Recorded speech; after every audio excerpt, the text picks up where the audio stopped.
nimaga? Ish nimaga qiyoslashni xohlamayman. Men bolam bilan yaxshiman. Men uchun bolam sog'ligi birinchi o'rinda. Hech kim haqida hech narsani gapirishni xohlamayman.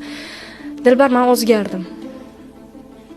Men katta bo'ldim. Judayam ko'p intervyuimda aytganman. Erka juda bir boshqacha bo'lganman-da men. Hayot qaysidir tomondan bitta sinov berish kerak bo'lar ekan-da bitta hayotga. Может, menga turmush tomonidan shu narsa berilishi kerak bo'lgan, katta bo'lishim kerak bo'lgan. Lekin shunda auditoriyamga istoriyani bitta yoqqanda faqat 32 ta tishim ko'rinib kulib turardim. O'sha mana Ramazon oyida o'tkazgan finalim boshqa marjon qildi meni. Lekin men o'sha insonlarni kechirib yuborganman. Nima uchun bilasizmi?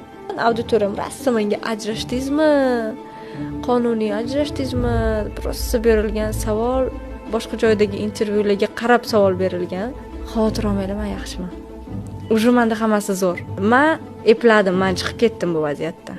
O'sha 3-4 odamga sanliga ko'yning lozim bilan yubka podarka qilib yuboraman dedim. Hayoting yaxshi bo'lib ketsin deb duo qilingmi, yarashsin deb yoki o'xshamasdan ajrashsin deb duo qilingmi dedilar. Nima dey? Hech kimni yomonlashi, hech kim haqida hech narsa deyishi, hayotim haqida ochiqlashni xohlamayman. Ayting, asosiy sababi nimada? To'xtab qoluvdi menda. To'xtab qoluvdi. Endi to'xtab qolmaydi.